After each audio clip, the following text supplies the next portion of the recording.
Olá pessoas, bem-vindas, bem-vindos.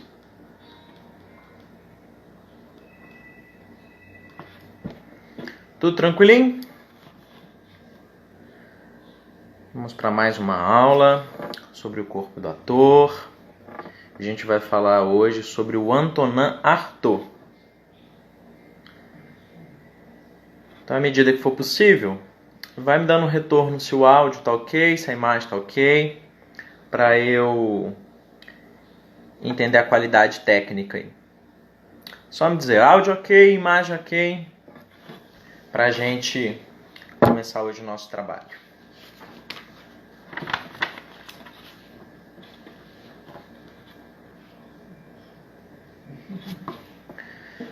Tudo ótimo, maravilha, Tássia. Lembrando, né, que a gente está fazendo pela sala de giz essas nossas aulas online através das lives. Toda segunda-feira eu estou falando sobre o corpo do ator. Às quintas-feiras, Bruno Quiossa fala sobre história do teatro. Então, são momentos em que a gente pode ainda estar com vocês, né? Nesse período conturbado aí de impedimento das nossas atividades presenciais, né? Então vamos começar. Essa live que eu vou fazer hoje vai abordar um assunto que eu já trouxe em uma outra live há algumas semanas atrás. Porém, a gente não conseguiu subir o conteúdo dessa live para o nosso canal no YouTube. Então eu resolvi hoje sintetizar. Oi, Berê, oi, Amanda. Eu resolvi sintetizar o conteúdo sobre o Artaud para a gente também ter ele disponível no nosso canal do YouTube. Então, para vocês que não acompanharam as lives, elas ficam disponíveis para vocês depois, né? 24 horas aqui no Instagram e depois no nosso canal do YouTube. Bom, todos esses autores, né, que eu estou recortando, eu estou fazendo uma contraposição a esse período anterior, ao século XX, né, que são autores emblemáticos do século XX. E sempre faço uma retomada dizendo que o trabalho dessas figuras, né, o trabalho desses mestres, ele diz sobre um rompimento com uma tradição que estava focada na ideia de uma lógica tradicional, que é uma lógica vinculada à razão, né? A razão vai chegar ao seu ápice, o seu auge na história do nosso Ocidente, nesse período que a gente chama de modernidade, né? Essa nossa modernidade histórica, que eleva, iniciando lá atrás com o filósofo René Descartes, que joga, né, para nós essa máxima, né, do penso logo existo, e a gente entende esse período da modernidade como um período de fortalecimento e consolidação dos ideais da lógica tradicional, que é essa lógica vinculada à razão. Nessa transição do século XIX para o século XX, a gente tem um rompimento com essas perspectivas. E todos os nossos autores, esses mestres que eu estou trazendo, vão ter um novo olhar sobre o corpo a partir desse rompimento com a lógica, né? Com as ideias da razão. Oi, Carol Guerrain, oi, Nayara, bem-vindas. E o Artaud talvez seja, né, de todos esses grandes mestres do século XX, que mais vai ser emblemático com relação a essa proposta de rompimento com a razão. Ele vai levar a fundo leituras nietzschianas, né? O filósofo, né, Friedrich Nietzsche, que morre, né, nos anos 1900, né, no último ano do século XIX, e deixa um legado para um pensamento filosófico que vai influenciar muito as leituras do Artaud, que é francês, né? Em que medidas, né, o Nietzsche ele vai influenciar o Artaud? Eu acho que, primeiramente, a ideia desse rompimento com a lógica tradicional. Então, eu acho que a filosofia do Nietzsche, ela, em grande medida, ela vai ter os seus esforços, né, em criar postulados e pensamentos que vão desestruturar a relação com a razão, né? E ele vai fazer isso, inclusive, na forma como ele escreve a sua filosofia. Ela não tem postulados que são construídos através de uma linha lógica muito consolidada. ele vai lançar mão de aforismas, né, que são frases livres, que tem inclusive uma carga muito poética, né? Se a gente vai ler Nietzsche, a gente vai ver isso, que sempre esse conteúdo que ele está trazendo, de alguma forma, ele está uma camada de leitura abaixo, porque ele é muito irônico, né? E ele faz esses postulados que são muito poéticos. E enquanto conteúdo, é interessante a gente pensar a influência de Nietzsche no Artaud na ideia que Nietzsche nos propõe de um super-homem, né? De um homem superior. Ou seja, a gente deveria transcender as nossas ideias, né? Os nossos ideais de homem, que até então estavam consolidados, né? De indivíduos, de seres humanos, e procurar, através de uma busca por esse autoconhecimento, né?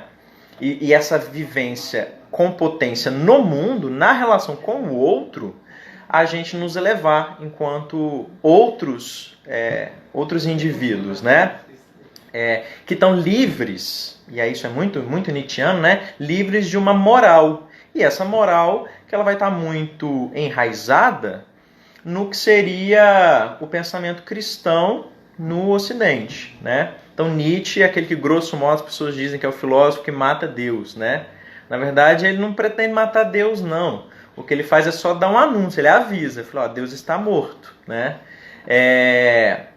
Botando à prova a ideia de que a moral, né?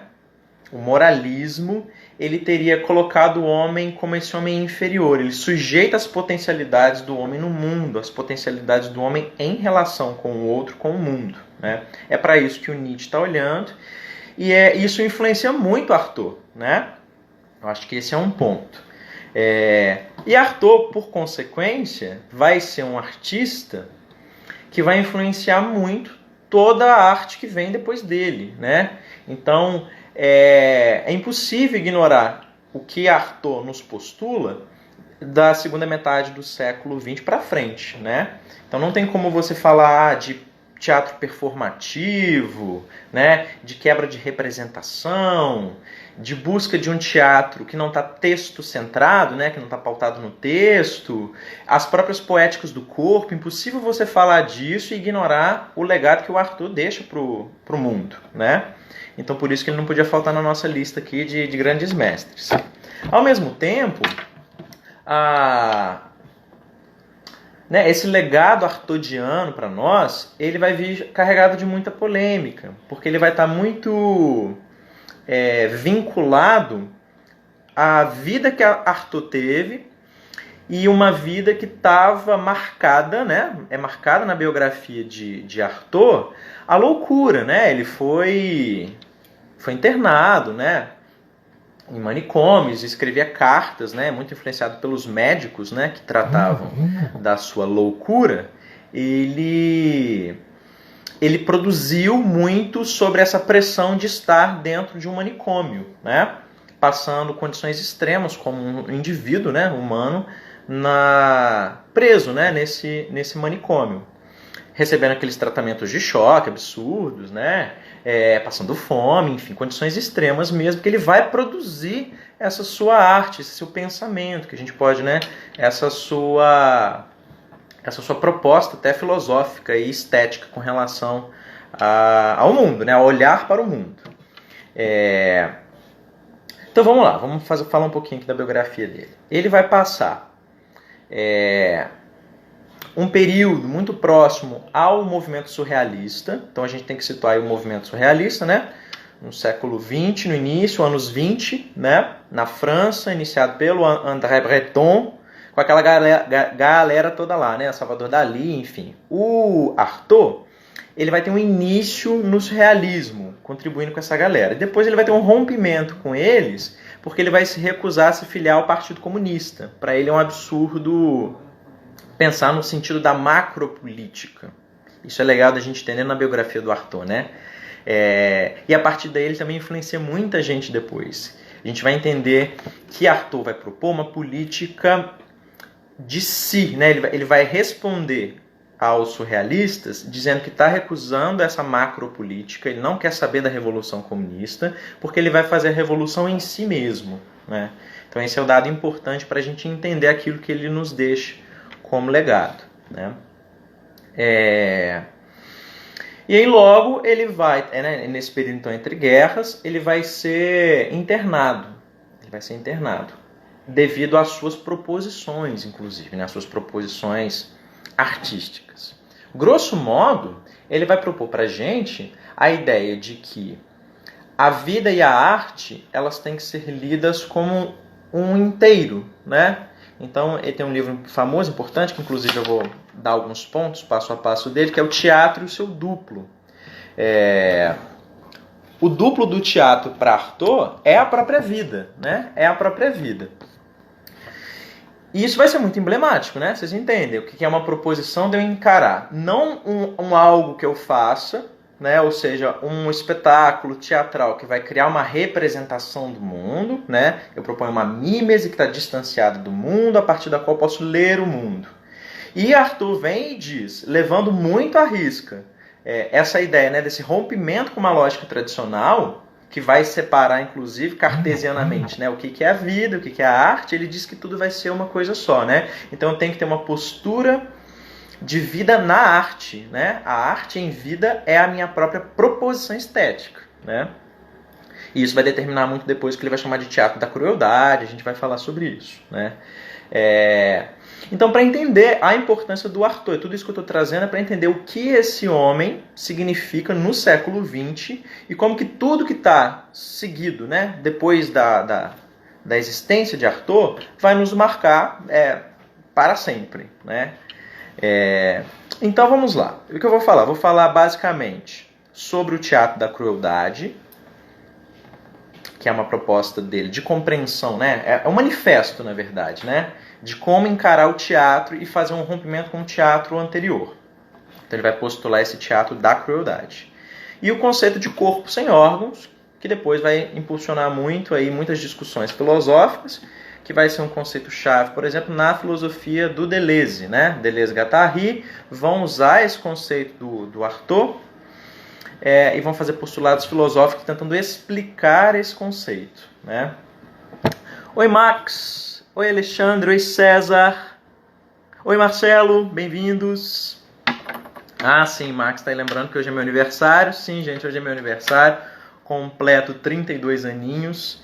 E que bom que estou podendo aqui completar 32 anos falando sobre teatro. É uma forma de eu estar conectado, estar vivo, né?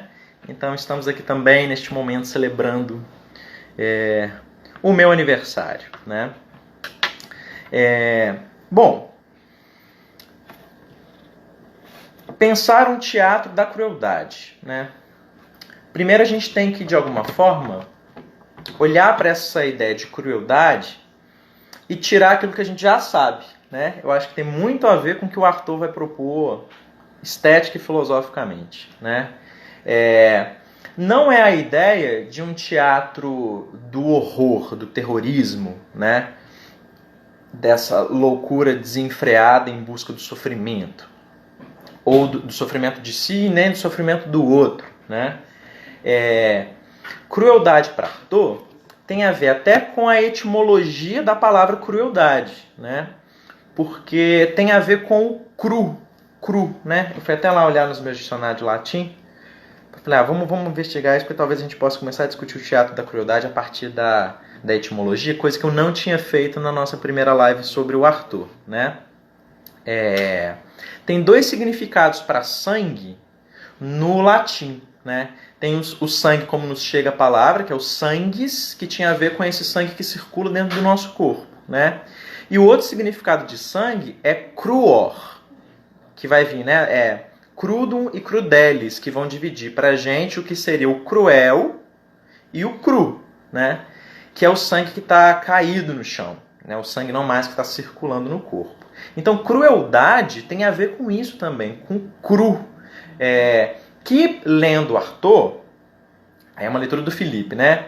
Eu acredito que tem a ver muito com o que ele diz que o teatro da crueldade é um teatro que busca a realidade. Um teatro que busca trazer a realidade através de um espanto, né? E um teatro que vai nos livrar das ilusões do espetáculo, né, de uma sociedade espetacular, que é aquela que nos influencia até hoje, né? Se a gente pensa a nossa arte para as grandes massas, a arte para o grande público, ela tem a ver com esse espetáculo que tem o objetivo de distrair, de deleitar, né? Arthur estava contra isso e propõe um teatro da crueldade nesse sentido, né, em que o ator ele vai tocar o seu espectador com uma relação muito próxima, né? Então ele propõe a quebra dessa oposição entre o lugar muito estabelecido do espectador e o lugar do ator dentro de uma representação. Então ele propõe um espaço aberto, um espaço que ele vai dizer que precisa gerar poeticamente uma sensação de devorar, né? Então há uma poética do espaço em Arthur, e que dentro desse jogo não representativo de um espaço que propõe uma poética, o corpo do ator gera no corpo do espectador sensações que não são codificadas pela razão no primeiro momento. Ele quer afetar a sensação sensível e vai levar esse espectador, através desse gesto, né? Todo gesto para Arthur ele é cruel, né?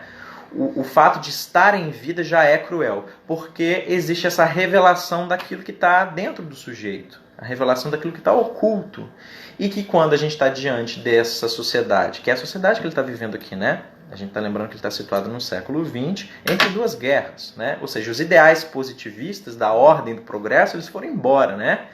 A gente está diante de uma grande farsa, eu acho que é isso que Arthur está dizendo, né? Então ele quer um teatro que revele esses sentimentos mais primitivos, né, esses mitos originais do homem, e que revele isso no espectador através de outras vias, que não são aquelas vias destinadas à razão, à lógica, né? Tampouco as vias do que seria o desejo de um espetáculo, né? A sensação de um espetáculo que deleita, né? E aí, então, vamos entrar aqui para investigar um pouquinho mais essa ideia do teatro da crueldade, nos pontos que ele coloca, né, são 13 partes de um livro chamado Teatro e Seu Duplo, né? Eu vou fazer passo a passo desse livro. Esse livro está disponível aí nas bibliotecas, nas livrarias. Se vocês querem saber um pouquinho mais de Arthur, talvez seja a melhor entrada no Arthur, tá? Seja esse livro Teatro e Seu Duplo. Parte 1 e parte 2, ele vai comparar o teatro com dois conceitos. O teatro e a cultura e o teatro e a peste, tá? Comparando o teatro e a cultura, tem a ver com um pouco isso que eu já introduzi para vocês, né? A relação de se pensar a vida e a arte como um duplo, né? Que gera uma unidade nas escolhas desse sujeito para o mundo. Então eu me relaciono com o mundo pensando que a minha vida ela é artística, né? Não se dissocia a ideia de vida e arte na proposição de Arthur, né? Por outro lado, né, ele vai dizer que a ideia de cultura, né, a nossa relação com a cultura, não nos livra da fome, por exemplo, né? Só que quando a cultura no seu lugar tradicional, né? A cultura das obras-primas, por exemplo. É para isso que o Arthur tá olhando, né? Ele não quer saber da cultura enquanto criar obras-primas, né? Ele está tentando pensar se a minha relação com a minha vida for olhada em termos artísticos e estéticos, eu posso ter uma revolução em mim de tal forma que através da micropolítica eu me transformo minha relação no mundo, minha relação com o outro, né? É a partir daí que ele diz, né, que a relação do teatro seria a relação tal qual a gente tem com a vida, né? Bom, se tiverem dúvidas, comentários, vocês podem colocar aí. E ao mesmo tempo, pensar esse teatro como um teatro ritual, né? Dotado de um caráter mágico. E a gente pode entender a relação desse mágico com esse distanciamento da razão, né? A gente institui uma lógica racional que explica o mundo a partir de uma linha histórica, uma linha da história, né? Que tem um início, tem um meio, tem um fim. E a gente tem um retorno, de alguma forma, a um tempo que não é histórico, a um tempo que é mágico, que é circular. Então, quando Arthur propõe esse teatro da crueldade, ele está pensando num teatro que ativa e acessa conteúdos que são, de alguma forma, anteriores à linguagem, anteriores à nossa descrição do mundo em linhas, né? Então é muito complexo ler Arthur nesse sentido, né? Porque se a gente for procurar a risca nas palavras, nos textos, a gente vai ter uma dificuldade, porque é diferente de você ler uma filosofia que nos propõe uma dificuldade, mas que ela é lógica, né? Ele quase escreve um tratado poético, né? E isso vai ser lido como filosofia, né? Talvez essa seja uma grande mudança de paradigma, né? Bom, o teatro e a peste. Ele vai dizer, né, que essa crueldade é a revelação presente no indivíduo como a peste. E é legal a gente falar disso no contexto que a gente está vivendo, né, dessa pandemia, porque eu acho que de alguma forma a gente tem uma sensação no tempo presente muito oportuna para entender algumas questões do Arthur. Porque ele vai dizer, né, que a sensação que o teatro nos dá de revelar a verdade é uma sensação que a gente também tem diante da peste. Ou seja, a peste ela paralisa a nossa relação de ilusão com a vida e nos traz para uma realidade imediata e concreta, né? Então, de alguma forma, ele diz que a peste ele expele, né, esse conteúdo interior do sujeito que está se vendo dentro de uma situação adversa, né? E o teatro da crueldade tem tudo a ver com isso, com essa compreensão de que o teatro ele desencadeia reflexões, pensamentos e sensações parecidos com o que a peste nos traz, né? Vou ler um trechinho. Arthur. Como a peste, o teatro é, portanto, uma formidável convocação de forças que conduz o espírito, por exemplo, à origem dos seus conflitos, né? A peste convida o sujeito à origem dos seus conflitos, né? E tem a ver um pouco com a imagem que eu sempre trago para vocês com relação a todos esses mestres, que é construir impulsos para a nossa criação, né, estética, desse corpo criador, esse corpo desse ator compositor, né, dessa poética do corpo, que é um impulso de dentro para fora, né? Então, talvez, a partir dessa compreensão do teatro como a peste que desencadeia essas sensações de dentro para fora, Arthur também se enquadra dentro desse pensamento junto com todos os outros mestres, né? Eu não quero nada externo que me determine. É até anárquico nesse sentido, né? Eu não quero estruturas que venham de fora e digam aquilo que eu faço. Através desse espanto, desse olhar para esses mitos originais, de dentro para fora, eu crio o meu reconhecimento no mundo, que para Arthur vai virar o seu material teatral, né? Bom, e aí por que teatral, né? Porque Arthur é um homem do teatro, que até então parece que a gente não está falando de teatro, mas sim de uma postura filosófica, né?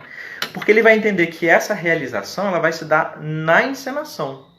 E ele vai propor a ideia de uma encenação que seja metafísica.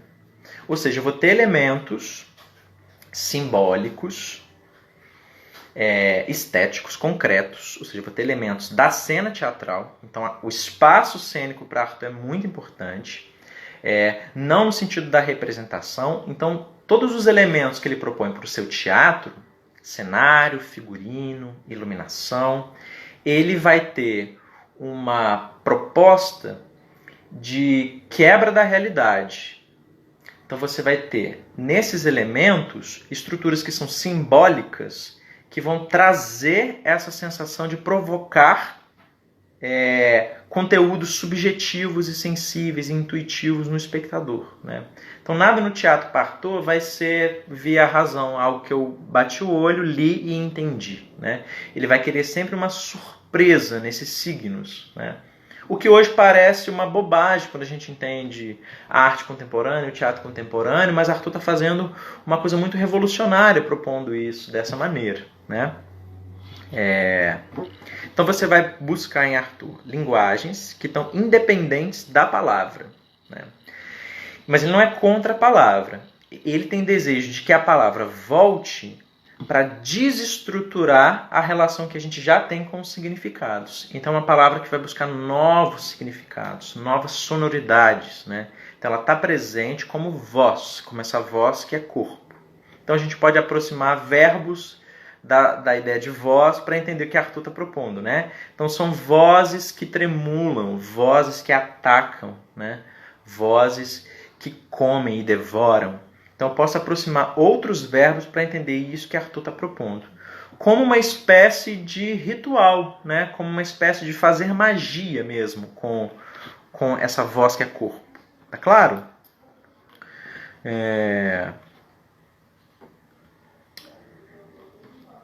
Falando de encenação e metafísica, né? Como que os elementos sígnicos do teatro, né, da encenação, eles são importantes. Aí Arthur diz o seguinte: fazer a metafísica da linguagem articulada é fazer com que a linguagem sirva para expressar tudo aquilo que rotineiramente ela não expressa.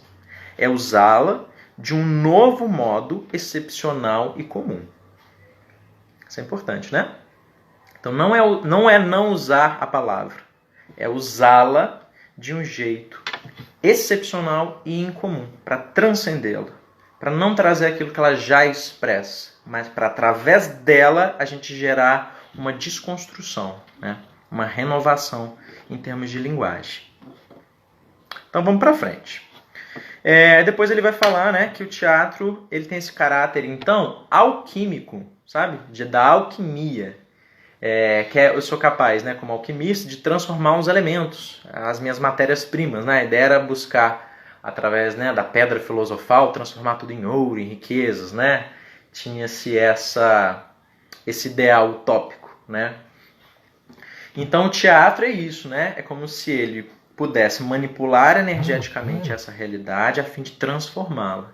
E a fim de transformar esse sujeito, né, esse ator, em ação, né? Esse ator através de seu gesto cruel, esse seu gesto da crueldade. E aí ele vai ter inspirações, como vários desses outros mestres que eu trouxe, né? Stanislavski, enfim, o próprio Grotowski, depois, que ainda não falei, mas ele vai beber da fonte, Meyerhold, que eu já falei. Eles têm um olhar para o Oriente, né? Para o teatro oriental. Sobretudo no Artaud, ele vai ser muito influenciado pelo teatro balinês, né? Teatro de Bali. Ele vai olhar para o teatro de Bali e vai dizer que ele tem a essência de um teatro puro. E se a gente observa o teatro de Bali, a gente vai entender, muito diferente do teatro do Ocidente, né, que eles não estão interessados nessa representação e eles vão transcender o uso da palavra. Né? É um teatro sem a palavra concreta, que vai usar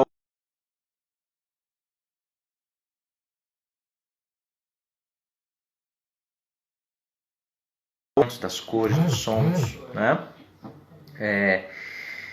Então, o que Artaud vê no teatro balinês e diz que ali existe uma inspiração, uma forma de ver um teatro puro, é que ele leva a nós a um estado anterior à linguagem. E dessa forma, ele é um teatro que está, segundo palavras de Artaud, né, encenando lições de espiritualidade. É para esse lugar que Artaud olha. Né? E ele vai dedicar uma parte do Teatro Seu Duplo para falar sobre o teatro balinês, e em seguida ele vai fazer essa oposição, né, entre o teatro oriental e o teatro ocidental. Então a gente entende, né, o que é o teatro ocidental que ele está criticando. Esse teatro que vai estar muito ligado à ideia da literatura, ou seja, o teatro que tem o texto centrado. E aí a gente olha, né, a gente tem o lugar dos grandes autores do Ocidente, né? Nas lives do Bruno Chiossi a gente tem entendido um pouco dessa história. E essa história sempre passa por nomes desses homens que são autores, né? Que vão instituir o que é o teatro no Ocidente. Que de alguma forma tem essa relação muito consolidada com a palavra e com um elo psicológico para a cena, né? Um elo que explica uma narrativa de eus, né? Que estão agindo no mundo.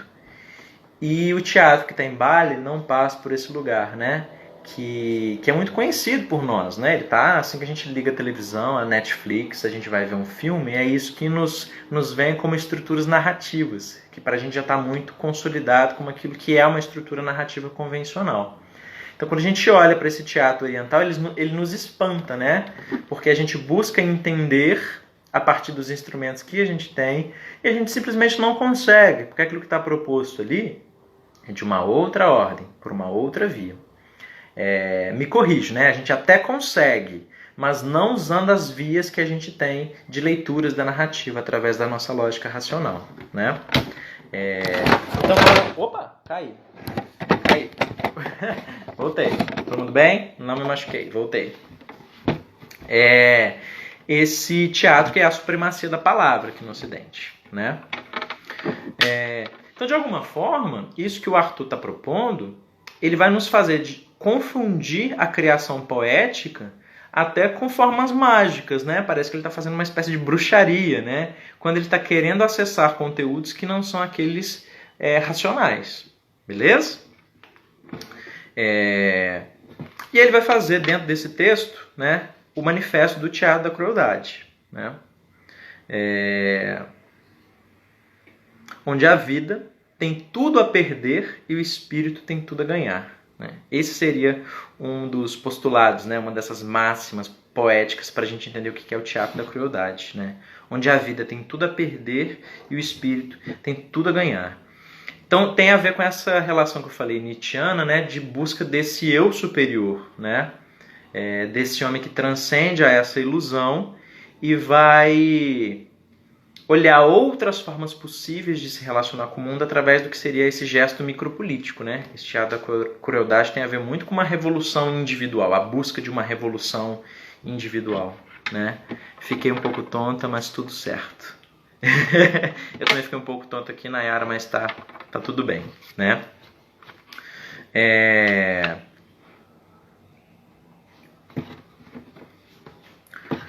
Deixa eu ver coisas que ele diz aqui para nós, né? Sobre esse teatro da crueldade. A ideia do teatro da crueldade busca fornecer ao público uma visão de sonho e de imagens sensitivas.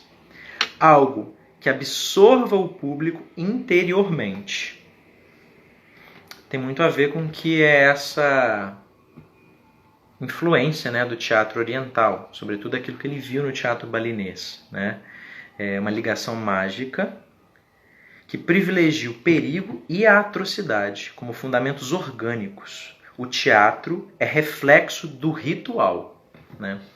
Então é como se o teatro, de alguma forma, fosse um gesto que guarda em si não a finalidade do próprio teatro, mas desse ritual, desse corpo que está vivo e presente no encontro com o outro, através de outras vias, né? Que não são essas vias racionais.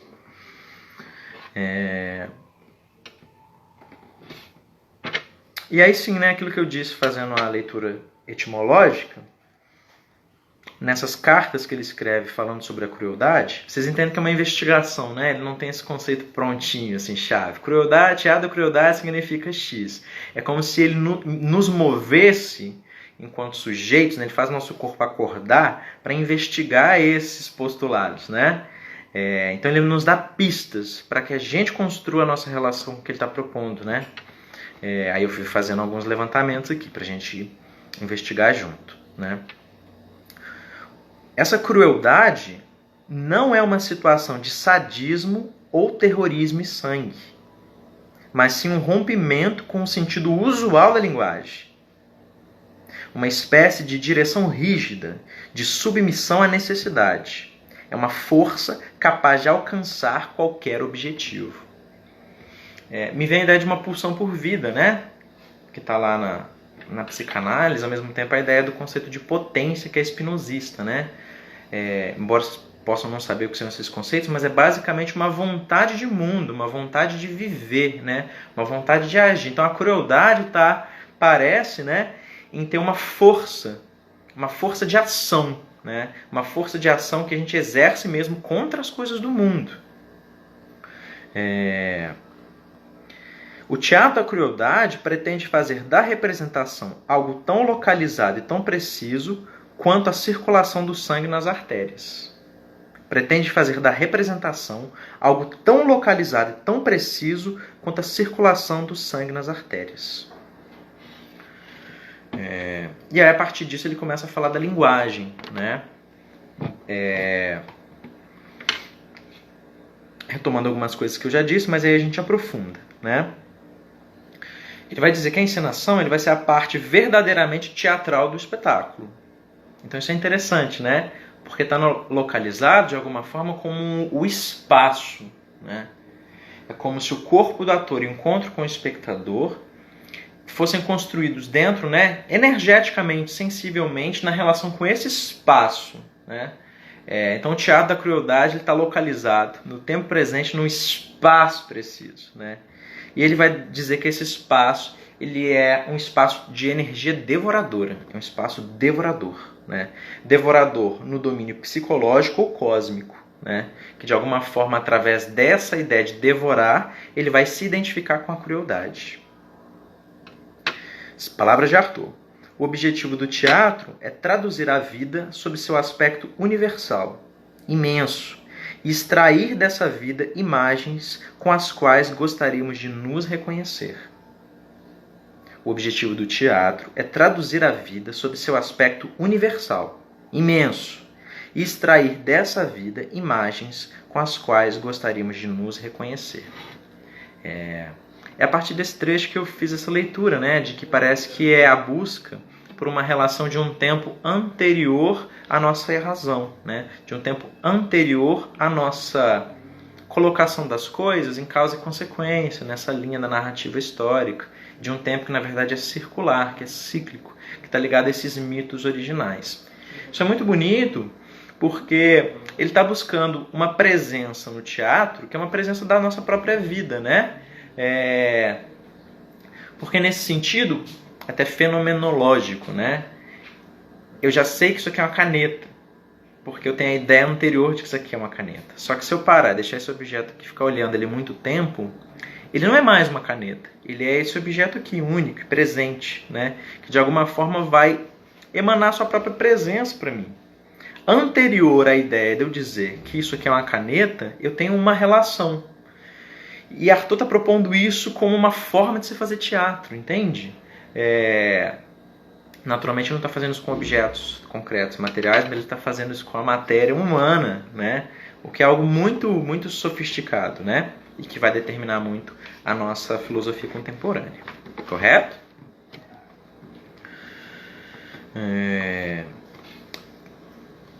Por fim, né? Tratando daquilo que ele aborda no livro Teatro e seu Duplo, talvez seja legal dizer um conceito que o próprio Grotowski vai falar depois. Um conceito para o ator, né?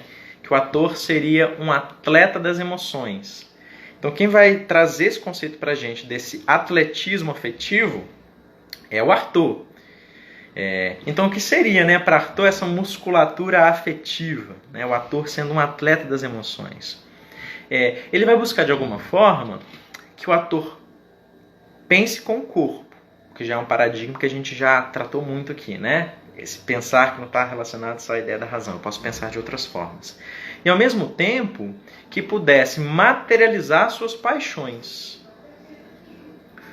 E aí, se a gente for entender isso de alguma forma com um exemplo até biográfico no Arthur, ele vai buscar, né? Ou seja, ele vai estar muito apaixonado por romper com o seu mundo, que é o seu mundo ocidental, né? Vamos localizar. Arthur está na França, na primeira metade do século XX. Um território de guerras, né? Um território em que os ideais racionais e positivistas fracassaram. Então você tem um ser humano que está muito perdido, né? Então, o que vai ser uma movimentação biográfica de Arthur, leitura minha, né? Mas está lá na biografia dele, em busca dessa posição artística no mundo, dessa materialização da sua paixão. Ele vai parar no México e vai se meter nos interiores com uma tribo dos Tarauramas, que tem, até hoje tem algumas igrejas que têm um uso legalizado do peiote, que é um alucinógeno, né? Então eles consideram o peiote uma divindade, né? Então os deuses dos Tarauramas é essa substância que se chama peiote, que é um alucinógeno. O Arthur vai parar nessa tribo e vai ter a experiência de tomar o peiote, né? E ele vai dizer que lá ele tem uma experiência de realidade. Então a gente sempre tem esse tensionamento, né, entre o que é a loucura e a razão em Arthur, né?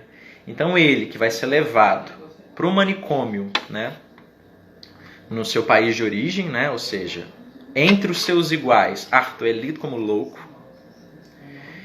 vai ser internado e vai morrer dentro do hospício, né, em Rodez. Ele escreve as famosas cartas de Rodez. Ele vai ter essa experiência de realidade, saindo do seu lugar, ou seja, se tornando um estrangeiro, e tendo uma experiência com um alucinógeno. Então lá com esses índios mexicanos ele vai ter essa experiência que de alguma forma move esse trajeto, né? Então é isso que eu estou querendo trazer de exemplo para vocês. Arthur não tá, ele, claro, muito pessimista, mas ele não está olhando para a morte, ele não está olhando para a loucura. Ele está em busca de pulsões de vida, né? E através dessa loucura desvelar o que são as outras possibilidades de razão, de verdade, né? Então é importante trazer isso para vocês, né, como elemento biográfico. Por fim, a gente chega nesse conceito difícil para muitos, né, que é o corpo sem órgãos. Difícil para muitos porque é difícil mesmo, né? Mas eu vou tentar facilitar aqui um pouco para vocês, né? Ele vai fazer, um pouco antes de morrer, uma emissão radiofônica, né? Então ele vai, já tendo alta do hospício, né? Depois ele é internado novamente por complicações, mas ele já está de alguma forma civilizado, né? Trazido para a sociedade de novo, e ele vai fazer uma fala, né? Um compilado dos seus pensamentos para uma rádio francesa. E ele vai chamar essa emissão radiofônica de para pôr um fim ao juízo de Deus, né? Para acabar, para pôr fim ao juízo, ao julgamento de Deus. E dentro desse texto, que é muito emblemático, inclusive o nosso Zé Celso Martinez, do Teatro Oficina, né? O nosso mestre do teatro brasileiro, ele vai pegar esse texto do Arthur e vai montar um espetáculo, né? Então, se você jogar para pôr fim ao juízo de Deus, vai aparecer o Zé Celso. Ele vai trazer esse conceito do corpo sem órgãos. Então, dá para achar essa fala, tá? Tem trechos disso no YouTube, até com legendas em português, dele fazendo um jogo com as palavras, em que ele cria vozes diferentes, e é como se ele fizesse uma auto-entrevista. Então, é como se fosse um jornalista que está julgando ele como um louco. Então, ele fica, de alguma forma, até se justificando, né? Tipo, você vai dizer que sou louco e tal. Mas as verdades são essas e essas e essas, né? E essas verdades que ele coloca nessa emissão radiofônica, né, para pôr um fim ao juízo de Deus, elas vão virar uma espécie de manifesto, de reflexão filosófica, que vai ser muito usado na contemporaneidade por diversos artistas, mas sobretudo, que é muito emblemático para nós, é que o Deleuze e o Guattari, dois escritores, filósofos franceses, né, vão escrever livros, né, tratados filosóficos contemporâneos, estão aí vivos, produzindo muita coisa, com alta complexidade, influenciados pelo Arthur. E eles pegam um desses conceitos poéticos de Arthur, que é o corpo sem órgãos, e vão tratar ele como um conceito filosófico, né? Então a gente vai falar um pouquinho sobre o corpo sem órgãos, né? Assim como eu fiz com o conceito de crueldade, que para Arthur vai ter outros significados distantes daquele que a gente já tem a ideia, órgão para Arthur também não é esse corpo sem órgãos, né? Ele não está falando exatamente de intestino, estômago, coração, né? Como a gente poderia conceber, né? Um corpo sem órgãos. Então um corpo que eu consigo imaginar ele sem coração, sem intestino. Não é isso que ele está falando, né? Em vários lugares, né, nessa escrita arturiana, órgão vai aparecer como uma maneira particular de conhecer o mundo, né? Então a gente pode entender isso bem se a gente pensa nos nossos 5 sentidos e separa o tato, né? Eu poderia, né, há correntes, né, que vão pensar que todos os 5 sentidos eles são tato, porque eles têm, na verdade, uma capacidade, né, um dispositivo de recepção no corpo que varia muito de uma coisa para outra. Então, em determinada medida, né, a visão é tato, entendendo que o nosso aparato ocular, essa capacidade de receber o mundo, recebe com a interferência da luz. Então é a luz batendo, né, no nosso aparato da visão que nos dá esse sentido, né? A língua tem estruturas, possibilidades sensoriais diferentes do olho. Então elas nos dão, através do tato, ou seja, o contato da comida que vai nos dar aquele sabor, né? Então acho que isso é uma forma... um caminho para a gente começar a entender o que ele está chamando de órgão, entende? Maneiras particulares da gente conhecer o mundo. Então, dentro desse contexto que Arthur está fazendo uma crítica ao seu mundo, uma crítica ao seu sistema, Dizer que tenho órgão significa dizer que eu tenho formas específicas de usar aquele mecanismo para conhecer o mundo. Ou seja, eu tenho regras, estruturas que estão anteriores a mim que me dão formas de agir, formas de comportamento. Sabe? Cada órgão, ele vai ter, que vai ser um conceito dele desenhando depois, né? Esse plano de fluxos, o plano de imanência, ele tem esses conceitos, né? Formas em que as coisas estão instáveis, ou seja, elas variam. E quando eu organizo, ou seja, quando eu coloco órgãos, eu faço uma limitação. Então Arthur está contra, na verdade, um sistema. Buscar um corpo sem órgãos é buscar um corpo que está livre desse sistema moralizante, que vem anterior ao homem, né? E que está fora do corpo, na verdade. Entende? Tudo isso está fora do corpo. Porque quando eu estou dentro do corpo, não tem certo ou errado, né? Não tem bom e mal quando eu olho a partir do corpo que eu tenho. Eu tenho formas de lidar com o mundo. Agora, quando eu lido com essa estrutura que está fora de mim, que está fora do corpo, eu tenho um corpo que está organizado. Então, eu acho que o corpo sem órgãos de Arthur, ele tem órgãos, o que ele não tem é uma organização. Especialmente uma pré-organização, porque ele está olhando para fora do seu sistema, né? Então ele é contra tudo aquilo que eu devo fazer ou como utilizar o meu corpo, né? Então eu preciso destruir a organização do homem. É isso que ele vai nos trazer. E claro, eu estou simplificando, não sou um especialista em nenhum desses grandes mestres, eu estou fazendo possibilidades de leitura que introduzam vocês para um desejo de pesquisar isso depois, né? Pô, já ouvi falar de Arthur, tinha aquela questão do corpo sem órgãos, achei complexo, mas eu tive um caminho para ler, né? É isso que eu estou querendo oferecer para vocês. Tranquilo? Então vou terminar com o trechinho final dessa emissão radiofônica, né? Que é para pôr um fim no juízo de Deus. Deixa eu achar aqui que eu anotei. Pour en finir avec le jugement de Dieu. É isso que chama, que a gente traduz mais ou menos por isso, né? Para pôr um fim, para terminar com o julgamento ou o juízo de Deus.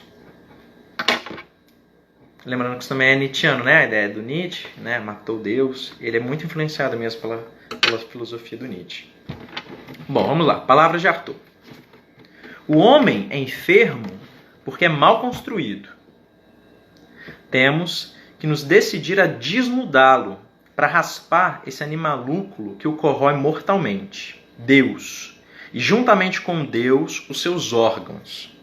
Se quiserem, podem meter-me numa camisa de força, mas não existe coisa mais inútil que um órgão. Quando tiverem conseguido um corpo sem órgãos, então o terão libertado dos seus automatismos e devolvido sua verdadeira liberdade. Então, poderão ensiná-lo a dançar às avessas, como no delírio dos bailes populares, e esse avesso será seu verdadeiro lugar. Ele termina assim, um tempo depois, um mês depois, eu acho, se não me engano, ele morre, né? Então, de alguma forma, ele não conseguiu praticar, né? Colocar em vida a potência que esse pensamento para o teatro tinha, ou seja, ele não conseguiu fazer o teatro daquilo que ele pensava, da forma como ele pensava, como outros mestres, né? O Grotowski vai ter seu teatro laboratório, né? O Stanislavski também vai criar sua companhia para pesquisar. Arthur parece que não teve essa oportunidade em vida, né? Mas ele deixa um legado para o pensamento, para uma prática, e que muita gente hoje tem essa influência, né? Talvez todos os mestres teatrais também tenham alguma influência arturiana, né? De alguma forma impossível não ter, impossível negar. Beleza, gente? Acho que é isso. Esse material vai ficar disponível no YouTube, se tudo der certo, porque na primeira vez não foi. Então, de alguma forma, eu refiz para a gente ter esse conteúdo lá também para vocês, porque ele é importante. E na semana que vem eu volto com conteúdo novo, beleza? É isso.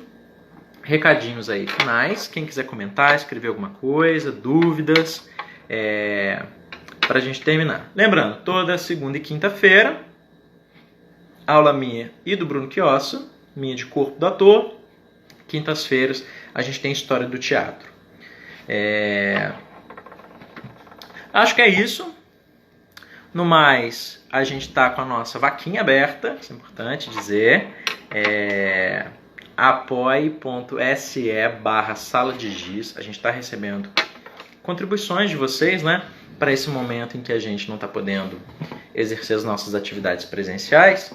E estamos aí estudando possibilidades de conseguir criar, organizar e produzir coisas para o período que a gente voltar, né? Mas a gente também entende que temos que viver um pouco essa incerteza mesmo, assim, né? Então a gente está tentando estar próximos dos nossos alunos, a nossa família Sala de Giz, através das nossas redes, do nosso grupo no WhatsApp.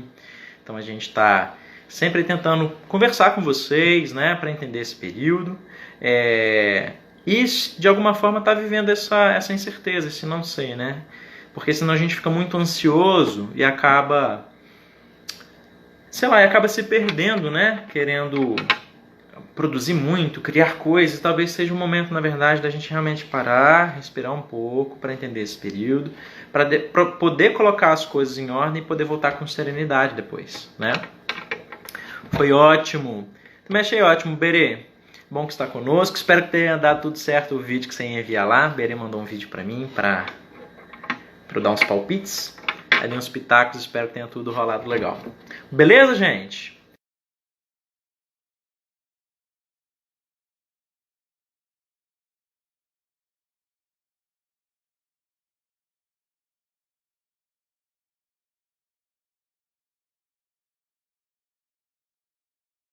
Parabéns, mesmo entrando no fim, gostei do que eu ouvi. Obrigado, querido, tá aí nos acompanhando.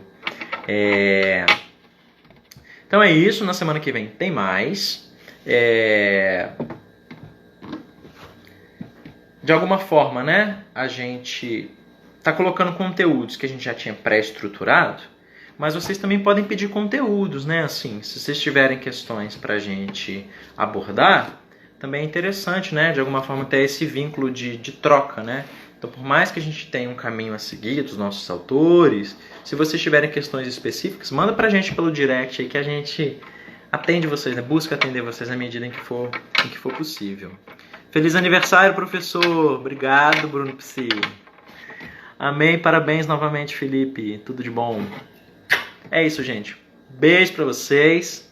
Tô feliz aqui de estar dividindo um pouquinho desse meu dia especial junto com vocês. Tá bom? Beijos, até breve.